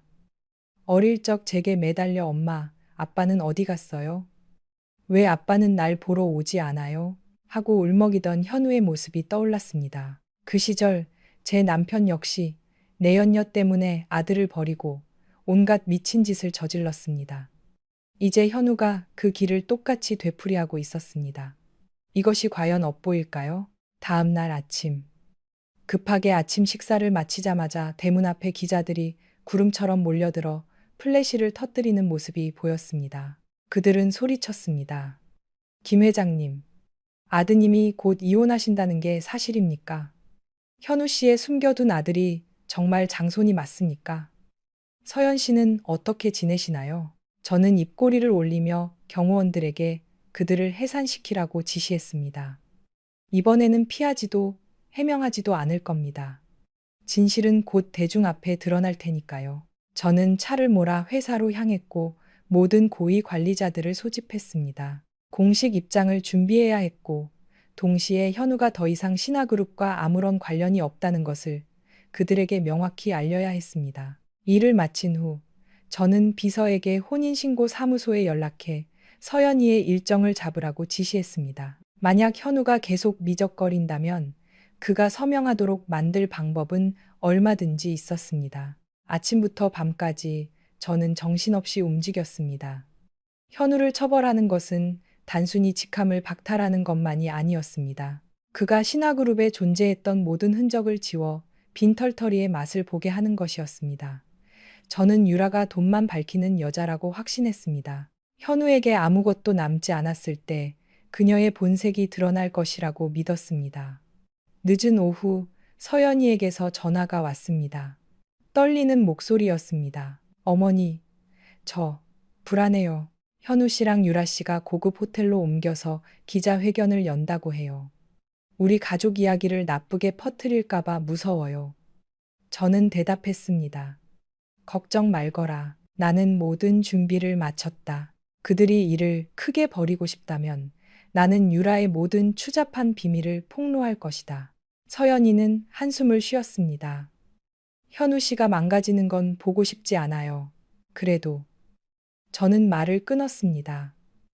걱정 말거라. 현우는 내가 직접 가르친 아들이다. 망가뜨려야 한다면 내가 직접 할 것이다. 내가 할 일은 건강을 챙기고 은채를 돌보는 것이다. 서연이는 힘없이 내라고 대답했습니다. 저는 전화를 끊었습니다. 한동안 조용히 앉아 있었습니다. 창밖으로 비치는 저녁 햇살은 평화로워 보였습니다. 하지만 저는 저 아래에서 거대한 파도가 일고 있다는 것을 알고 있었습니다. 저는 책상 앞에 앉아 문득 헛웃음을 터뜨렸습니다. 결국 돌이킬 수 없는 길을 걷게 되었습니다. 더 이상 부드럽게 대하고 싶지도 않았습니다. 현우가 서연이에게 너무나도 잔인했기 때문입니다. 어젯밤 이곳에서 뻔뻔하게 서연이에게 서명을 강요했던 것처럼 이 전쟁은 마땅히 끝나야 할 방식으로 끝내게 될 것입니다. 저는 깊은 숨을 들이쉬고 시계를 보았습니다. 거의 8시였습니다. 서연이와 저녁을 먹기 위해 일찍 집에 가야겠습니다. 내일은 또 어떤 변수가 닥칠지 모릅니다. 오늘만큼은 며느리에게 따뜻한 가족의 정을 느끼게 해줘야겠습니다. 그렇게 생각하며 저는 핸드백을 들고 운전기사에게 저택으로 가라고 지시했습니다. 차 안에서 저는 휴대폰으로 뉴스를 보았습니다. 제 눈에 들어온 것은 유라의 어깨를 감싸고 민호라는 아이를 안고 있는 현우의 사진이었습니다. 그들은 마치 행복한 가족처럼 환하게 웃고 있었습니다. 아래에는 기자들이 앞다투어 자극적인 제목을 달아놓았습니다. 신화그룹 이현우 아들 낳아준 내연녀와 함께 본처는 곧 버려질 운명. 저는 입술을 깨물며 분노를 사겼지만 이내 미소를 지었습니다. 계속 연기하게 놔두자. 그가 더 이상 자랑할 것이 아무것도 없을 때 유라가 과연 현우를 지켜줄 수 있을지 어디 한번 보자. 집에 도착해 저는 서연이와 함께 식탁에 앉았습니다. 서연이는 조용히 음식을 집었지만 손이 미세하게 떨리고 있었습니다. 저는 그녀의 어깨를 두드리며 말했습니다. 아무 걱정 말거라. 모든 것은 내가 다 계획해 두었다. 서연이는 작게 내라고 대답하고는 고개를 숙여 몇 숟가락 떴습니다. 옆에 있던 은채는 세상이 곧 시끄러워질 것이라는 사실도 모른 채 해맑게 웃고 있었습니다. 밤에 방으로 돌아와 잠 못 이루고 뒤척였습니다. 머릿속이 팽팽한 줄처럼 긴장되어 있었습니다. 저는 제가 과거처럼 너무 독단적인 것은 아닌지 자문했지만 서연이가 겪은 불행을 생각하자 아내와 자식을 버릴 준비가 된 아들에 대한 미련은 금세 사라졌습니다. 그에게 교훈을 줄 방법은 오직 하나뿐이었습니다. 저는 불을 끄며 속으로 말했습니다. 현우야, 너는 대가를 치르게 될 것이다. 저는 잠을 이룰 수 없었습니다. 뒤숭숭한 꿈은 저를 20여 년 전, 제가 아직 젊고 막 대학을 졸업하고 신화그룹에서 남편과 함께 일하던 시절로 데려갔습니다. 그때 저는 회장은 아니었지만 항상 결단력 있었고 치열한 비즈니스 세계에서 경쟁하는 것을 두려워하지 않았습니다. 하지만 아이러니하게도 바로 그 점이 제 남편을 위축시켰고 그는 제 그늘이 너무 크다고 느껴 스스로를 증명할 방법을 찾아 헤맸습니다. 제가 꿈에서 본 그 밤은 기억 속의 그날이었습니다. 저는 재무 보고서를 들고 우리가 방금 큰 프로젝트를 성공적으로 계약했다는 소식을 남편에게 자랑하고 싶어 서둘러 집으로 향했습니다. 하지만 집에 도착했을 때 저는 출장 간다, 찾지 말라고 간결하게 적힌 쪽지 하나만을 발견했습니다. 그때 저는 순진하게도 남편이 정말로 마지막 계약을 마무리하기 위해 해외로 갔다고 믿었습니다. 하지만 그의 출장은 하라는 여비서와의 밀월 여행이었습니다. 꿈속에서 다음 장면이 나타났습니다. 저는 공항에 서 있었습니다. 남편은 그 여비서와 손을 잡고 있었고 현우는 아직 5살짜리 아이였습니다. 제가 황급히 아이를 안고 다가가자 남편은 우리를 밀쳐내며 차갑게 말했습니다. 돌아가. 나 곧 비행기 타야 해. 아이는 울부짖으며 아버지의 다리에 매달렸습니다. 아빠, 가지 마세요. 하지만 남편은 단호하게 아이를 밀어냈습니다. 그리고 끔찍한 날들이 시작되었습니다. 신화그룹 경영진 부부의 불화설, 남편이 여비서와 공모하여 현우를 유괴한 것처럼 꾸민 사건까지 저는 깜짝 놀라 잠에서 깼습니다. 이마에는 식은땀이 가득했습니다. 저는 숨을 헐떡이며 가슴을 쓸어내렸습니다. 지금은 어두운 방 안에 저 혼자뿐이라는 것을 깨달았습니다. 현우는 지금 아버지의 비극을 되풀이하고 있었습니다. 현우가 5살이었던 그날, 유괴극 때문에 아들을 잃을 뻔했던 기억은 아직도 제 머릿속에 생생하게 남아 있습니다. 저는 이미 충분한 쓴맛을 보았는데 어째서 하늘은 현우마저 아버지와 같은 길을 걷게 하는 것일까요? 저는 벌떡 일어나 방을 나섰습니다. 복도는 고요했습니다. 서연이의 방에는 불이 꺼져 있었습니다. 아마 지쳐서 은채를 안고 잠들었을 겁니다. 쓸쓸한 밤, 창틈으로 스며드는 바람 소리만 들려왔습니다. 저는 돌아서서 액자 속 가족 사진을 보았습니다. 과거에 제가 현우를 안고 남편이 제 어깨에 팔을 두른 채 환하게 웃고 있는 모습이 담겨 있었습니다. 그 사진은 그저 기만적인 환상일 뿐이었습니다. 남편은 곧 다른 여자를 따라 우리 모자를 버렸습니다. 저는 찬장 가장자리를 꽉 쥐었습니다. 가슴이 쓰라렸습니다. 아침에 아래층으로 내려가니 서연이가 안락의자에 앉아 은채에게 젖을 물리고 있었습니다. 얼굴이 쑥쑥했습니다. 저는 몇 마디 안부를 묻고는 서연이에게 서류 몇 개를 건넸습니다. 이걸 한번 읽어보고 기획안 몇 개 짜는 것 좀 도와주렴. 나중에는 신화그룹이 어떻게 돌아가는지 이해하게 될 거다. 서연이는 고개를 끄덕였습니다.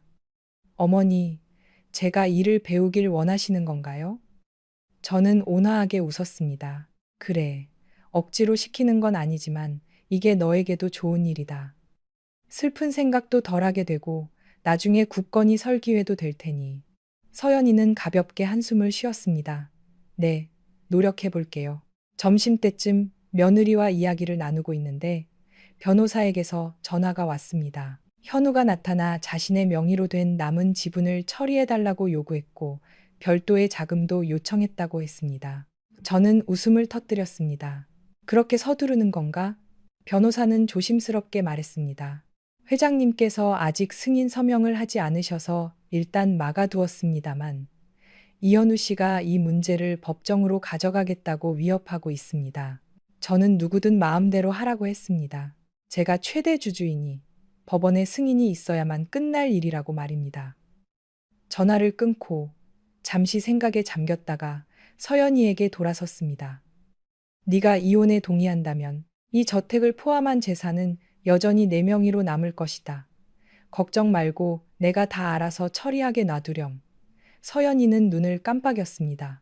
하지만 그렇게 되면 현우 씨는 아무것도 남지 않잖아요. 너무 불쌍해요. 저는 입술을 깨물었습니다. 동정할 필요 없다. 그가 가족을 생각했다면 이런 지경까지 오지는 않았을 것이다. 서연이는 안타까운 표정으로 침묵했습니다. 하지만 저는 그 아이가 아직 감정을 완전히 정리하지 못했다는 것을 알았습니다. 어쩔 수 없지요. 어쨌든 현우는 그녀의 첫사랑이자 법적인 남편이었으니까요. 저는 부드러운 목소리로 말했습니다. 시간이 모든 것을 해결해 줄 거다. 우리는 그저 현우가 만들어 놓은 전쟁터를 정리하고 있을 뿐이다.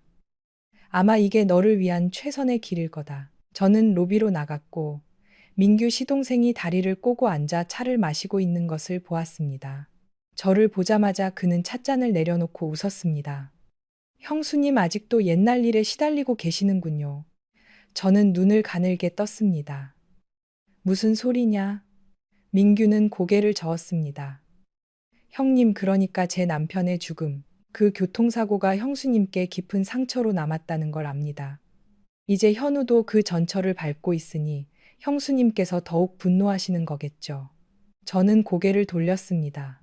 지난 일을 다시 꺼내고 싶지 않았습니다. 하지만 민규 시동생은 조용하지만 단호한 목소리로 말했습니다. 그래도 현우는 형수님의 친아들입니다. 서연이에게 더 이상 상처 주지 마세요. 그 아이는 죄가 없습니다. 저는 깜짝 놀랐지만 반박하지 않았습니다. 민규가 그저 구경하는 것을 즐기는 줄로만 알았는데 오늘은 의외로 진심 어린 모습을 보였습니다. 늦은 오후, 저는 서류를 검토하기 위해 사무실에 들렀습니다.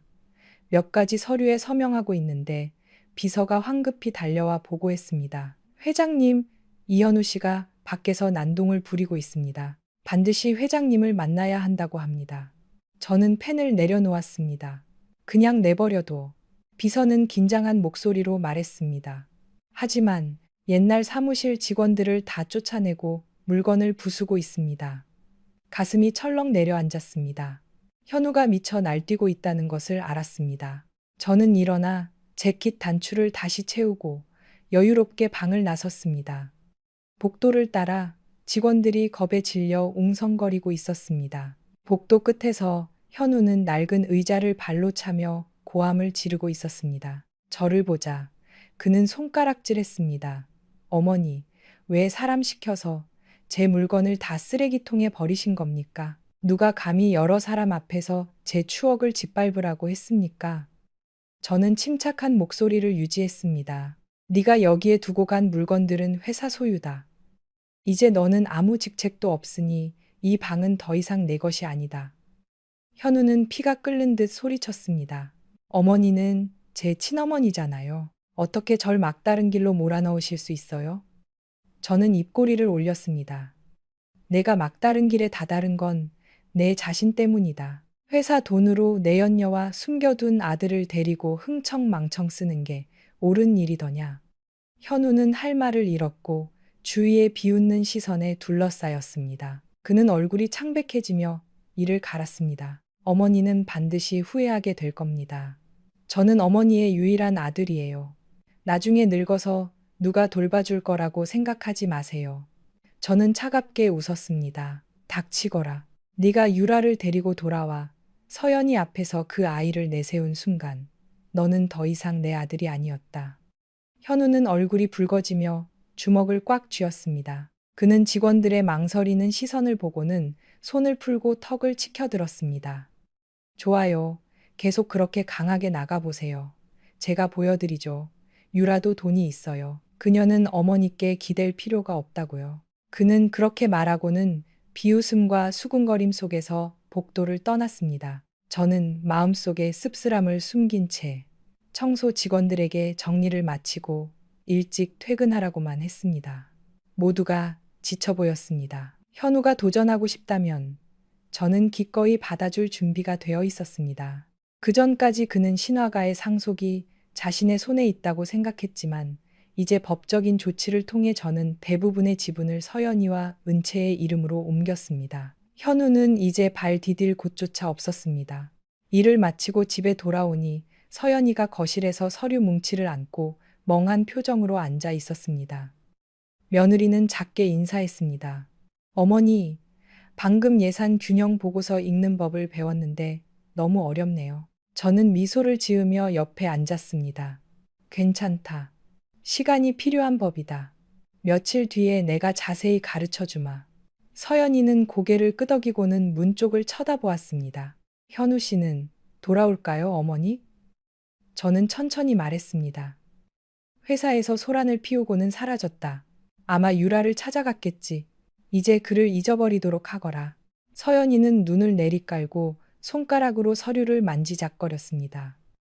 저는 그 아이의 마음이 천 갈래만 갈래로 찢어져 있다는 것을 알았습니다. 그녀는 한숨을 쉬었습니다. 네, 현우 씨가 그렇게 나온다면 저도 더 이상 붙잡지 않을 거예요.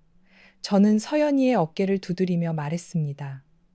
일찍 자거라. 내일은 변호사를 만나서 절차에 대해 논의해야 하니 빨리 끝낼수록 내 마음도 편해질 거다.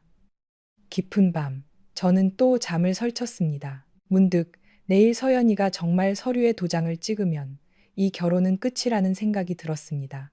이 집은 한때 새 신부를 맞이하며 얼마나 설렜던가. 이제는 시끄러운 수치심 속에서 끝나게 되었습니다. 모든 것은 현우가 아버지의 전철을 밟았기 때문입니다. 씁쓸함이 목구멍까지 차올랐습니다. 하지만 서연이가 이 숨막히는 삶에서 벗어날 수 있다는 생각에 마음이 한결 가벼워졌습니다. 그녀는 아직 젊고 미래가 있습니다. 더 가치 있는 사람과 함께 행복하게 웃을 수 있을 겁니다. 저는 시어머니로서 처음으로 며느리가 재혼해서 짐을 덜었으면 좋겠다는 생각을 했습니다. 아마 저는 보통의 시어머니들과는 다를 겁니다. 하지만 저는 더 이상 아쉽지 않았습니다. 현우는 저를 너무나도 많이 실망시켰습니다. 저는 눈을 감았습니다. 밖에서는 밤바람이 약간 쌀쌀했습니다. 아마 계절이 바뀌려나 봅니다. 어쩌면 그것은 서연이의 인생에도 새로운 계절이 다가오고 있다는 징조일지도 모릅니다. 현우와 그 내연녀의 그림자에서 벗어난 은채와 함께하는 새로운 계절 말입니다. 이 폭풍이 곧 절정에 다다르고 그 후에 새로운 길이 열릴 것입니다. 저는 모든 것이 끝났을 때 서연이와 제 딸이 더 이상 어떤 상처도 받지 않기를 바랄 뿐입니다. 저는 한숨을 쉬며 내일 있을 결정을 위해 힘을 내야 한다고 스스로를 다독였습니다. 이른 아침, 저는 은채의 100일 잔치를 위해 모든 것을 준비시켰습니다. 서연이는 다소 불안해 보였지만 저는 한결같이 안심시켰습니다. 너는 그저 예쁘게 차려입고 은채를 안고 사람들에게 인사만 하면 된다. 오늘은 네가 이 아이의 법적인 어머니이며 이 아이가 내가 인정한 유일한 손녀라는 것을 공식적으로 선포하는 날이다. 서연이는 고개를 끄덕였지만 그 눈빛에는 여전히 불안감이 서려 있었습니다. 저는 그동안의 일들 때문에 며느리가 현우와 유라가 또 나타나 소란을 피울까봐 두려워한다는 것을 알고 있었습니다. 하지만 이 파티는 제가 치밀하게 계획한 것이었습니다. 언론, 기자, 손님들 모두 제 입장을 분명히 알고 있었습니다. 9시가 되자 저택의 큰 홀은 신선한 꽃과 풍선, 그리고 흰색과 분홍색 리본으로 화려하게 장식되었습니다. 서연이는 메이크업 아티스트의 손길을 받아 옅은 크림색의 긴 드레스를 입었습니다. 드러난 갸름한 어깨는 보는 이로 하여금 안쓰러움을 자아냈지만 그 얼굴에서는 부드럽고 우아한 아름다움이 피어났습니다. 은채는 같은 톤의 작은 드레스를 입고 서연이의 품에서 새근새근 잠들어 있었습니다. 저는 첫 손님들을 맞이하기 위해 나섰습니다. 그들은 제가 할머니가 된 것을 축하하며 작은 아가씨에게 축복을 기원했습니다. 저는 평온한 표정으로 고개를 끄덕이며 답례했습니다. 마음속으로는 집안이 이렇게 혼란스러운데 당신들이 어찌 알겠느냐고 생각했지만 어쨌든 겉모습은 유지해야 했습니다. 저는 파티가 순조롭게 진행되도록 최선을 다했습니다. 10시가 되자 손님들이 꽤 많이 도착했습니다.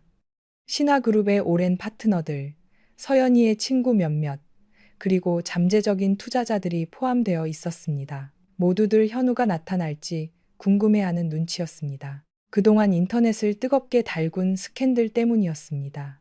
저는 현우가 일을 크게 벌이고 싶다면 어디선가 숨어서 기회를 엿보고 있을지도 모른다고 생각했습니다.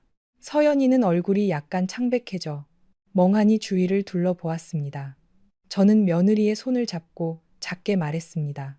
걱정 말거라. 엄마가 있지 않니? 30분 후 저는 사람들에게 자리에 앉아 작은 의식을 시작하자고 신호를 보냈습니다. 저는 마이크를 손에 들고 단상에 섰고 옆에는 서연이가 은채를 안고 있었습니다. 비서가 은으로 상감된 선물 상자를 가져왔습니다. 그 안에는 신화가 손녀의 상징으로서 귀한 보석이 들어 있었습니다.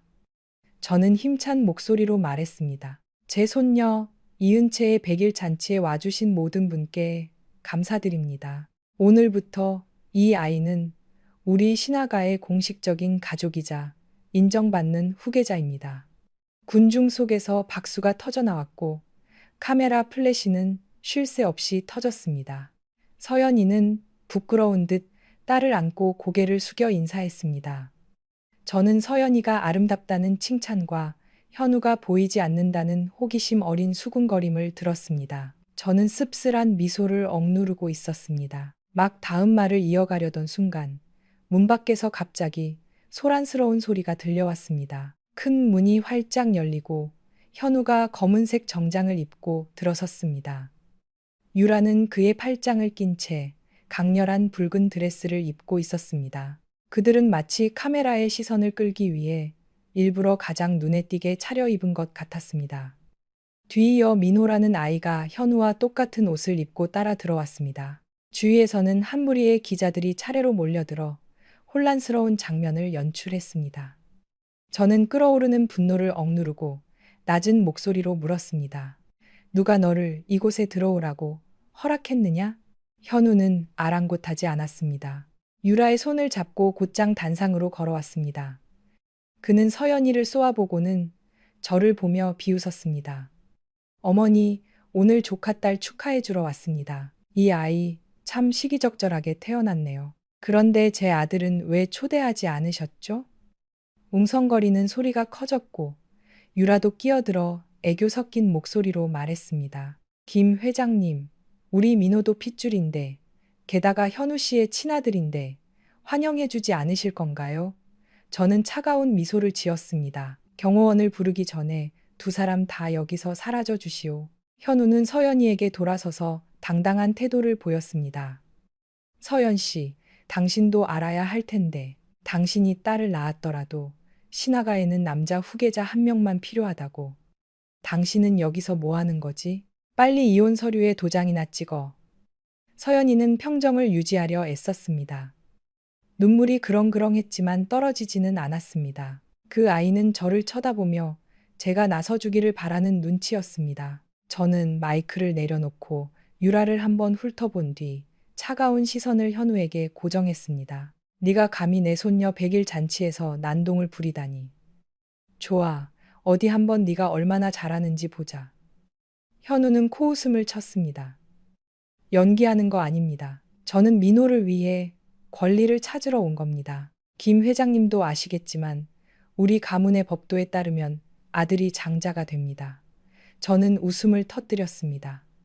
다시 마이크를 잡고 목소리를 높였습니다. 여러분, 오늘 저는 공식적으로 이은채가 제 유일한 손녀임을 선포합니다. 재산과 지분은 이미 서연이 모녀에게 넘겼습니다. 저 아이, 저는 민호라는 아이를 힐끗 보았습니다. 나와는 아무 관련이 없습니다. 유전자 검사를 해도 소용없을 겁니다. 내가 인정하지 않으니까요. 웅성거리는 소리가 폭발적으로 터져 나왔습니다. 유라는 얼굴이 하얗게 질려 민호를 껴안았고 아이는 무슨 일인지도 모르고 작게 울먹였습니다. 현우가 소리쳤습니다. 어머니 미치셨어요? 온 세상이 비웃을까봐 두렵지도 않으세요? 저는 어깨를 으쓱했습니다. 비웃음? 나는 그저 내 며느리와 손녀를 지키는 것뿐이다. 웃고 싶은 사람은 마음껏 웃으라고 해라. 서연이는 작게 고개를 끄덕이고는 용기를 내어 마이크 가까이 다가섰습니다. 그 목소리는 떨렸지만 사람들 앞에서 단호했습니다. 서연은 공식적으로 선언합니다. 오래전부터 이현우 씨는 저희 모자를 버리고 유라 씨와 외도를 저질렀습니다. 그래서 저는 이 결혼을 끝내기 위해 이혼 서류에 서명할 것입니다. 이혼 후 재산은 김 회장님께서 결정하실 것이며 저는 결코 배신자와 다투지 않을 것입니다. 서연이의 말이 끝나자마자 아래에서는 박수 소리와 수군거림이 뒤섞여 터져나왔습니다. 모두가 서연이가 버림받은 아내라는 것을 알고 있었지만 이제는 감히 단호하게 선언하는 모습에 놀란 것이었습니다. 저는 그 말을 듣고 속이 시원했습니다. 결국 서연이도 스스로를 지키기 위해 일어선 것이었습니다. 현우가 으르렁거렸습니다. 건방진, 내가 감히 나를 모욕해? 서연이는 겁에 질려 뒷걸음질 쳤지만 여전히 눈물을 참고 입술을 깨문 채 대답하지 않았습니다. 제가 끼어들었습니다. 내가 아직도 욕을 할 게 남았느냐? 너를 모욕한 건 바로 너 자신이다. 이 파티에서 당장 나가. 더 이상 추태 부리지 말고. 유라는 옆에 서서 안절부절 못했습니다. 기자들이 미친 듯이 사진을 찍는 것을 보고 현우의 팔을 잡아당겼습니다. 자기야, 저 사람들이랑 말다툼하지 마. 인터넷에 다 올라갈 거야. 우리 그냥 가자. 현우는 유라의 손을 뿌리치고 눈을 부릅뜨고 서연이를 노려보았습니다. 좋아. 당신은 후회하게 될 거야. 알아도. 나랑 유라는 곧 혼인신고 할 거니까 이혼 서류 도장 찍었으면 빨리 제출해. 질질 끌지 말고. 서연이는 침묵하며 두 손을 꽉 쥐었습니다. 저는 화가 나서 경호원에게 말했습니다. 이 두 사람과 기자들을 밖으로 내보내시오. 밖에서 막으란 말이다. 파티는 계속될 겁니다. 경호원들은 즉시 지시에 따라 현우와 유라, 그리고 민호라는 아이를 밖으로 밀어냈습니다. 현우는 저항하려 했지만 많은 사람들을 보고는 저에게 칼날 같은 시선을 던지고는 밀려나갔습니다. 문이 닫히자 방 안은 여전히 술렁였습니다. 손님들은 방금 막 불꽃 튀는 가족 드라마 한 편을 감상한 셈이었습니다. 저는 옷매무새를 가다듬고 애써 미소를 지으며 짧게 선언했습니다. 소란을 피워 죄송합니다. 모두 잊어주시고 파티를 계속 즐겨주시기 바랍니다. 말을 마친 후 저는 서연이와 은채를 개인실로 데려가 진정시켰습니다. 방 안에서 서연이는 서둘러 은채를 요람에 눕히고는 얼굴을 감싸 쥐고 울음을 터뜨렸습니다. 어머니, 저는 정말 이런 상황이 벌어지길 원하지 않았어요. 하지만 현우 씨가 너무 잔인해요. 저는 서연이의 머리를 쓰다듬었습니다. 잘했다. 내가 옳은 일을 한 거야. 언론 앞에서 내가 이혼하고 싶다고 분명히 밝혔잖니. 이 지경까지 왔으니 이제 절차만 남았을 뿐이다. 서연이는 흐느꼈습니다.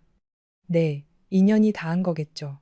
잠시 후 서연이는 진정을 되찾고 눈물을 닦고 딸을 안고 홀로 나왔습니다. 몇몇 친구들이 다가와 서연이를 안아주며 위로했고 배경음악이 흘러나오며 분위기는 점차 가라앉았습니다. 저는 곁에서 주최자의 역할을 계속하며 아무 일도 없었다는 듯 사교적인 미소를 지었습니다. 하지만 저는 속으로 생각했습니다. 모두가 즐거울 수는 없을 겁니다. 특히 제 아들이 방금 서연이 모녀를 공개적으로 모욕한 마당에요.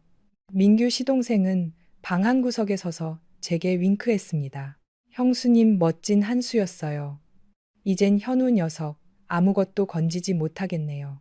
저는 대답 없이 그저 하고 말았습니다. 파티가 끝나고 손님들이 하나둘 돌아갔습니다. 아마 그 여우는 언론계에 오래도록 남을 겁니다. 저는 물론 개의치 않았습니다.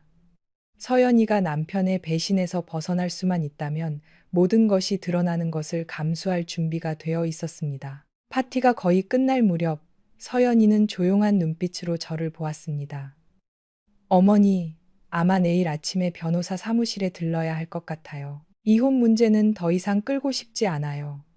저는 고개를 끄덕였습니다. 그래, 빨리 해결해야지. 너는 이제 충분한 법적 근거를 가졌고 내가 뒤를 받쳐주고 있으니 현우도 감히 어렵게 굴지 못할 거다. 그날 밤 손님들이 모두 돌아간 후 파티홀에는 청소하는 사람들과 몇 가지 남은 장식품들만 남았습니다.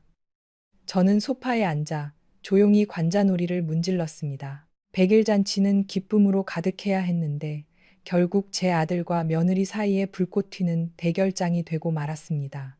서연이가 조용히 잠든 은채를 안고 있는 모습을 보니 마음이 무거워졌습니다. 제가 아무리 강하게 나가도 무거운 감정을 피할 수는 없었습니다.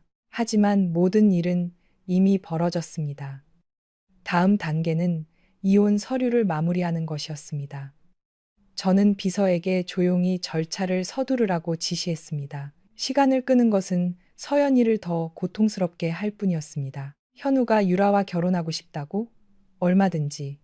저는 그 두 사람이 서연이의 인생에서 사라질 수 있도록 길을 터줄 준비가 되어 있었습니다. 자정이 거의 다 되어갈 무렵 저는 서연이의 방을 지나가다 그 아이가 조용히 울고 있는 것을 보았습니다. 옆에는 은채가 작게 뒤척이고 있었습니다. 저는 다가가 아무 말 없이 그저 옆에 앉아 서연이의 어깨에 손을 얹었습니다. 그녀는 제 손을 잡고 눈물을 글썽였습니다.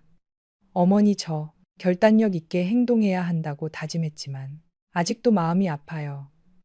저는 서연이를 품에 안고 아이를 달래듯 부드럽게 등을 토닥였습니다.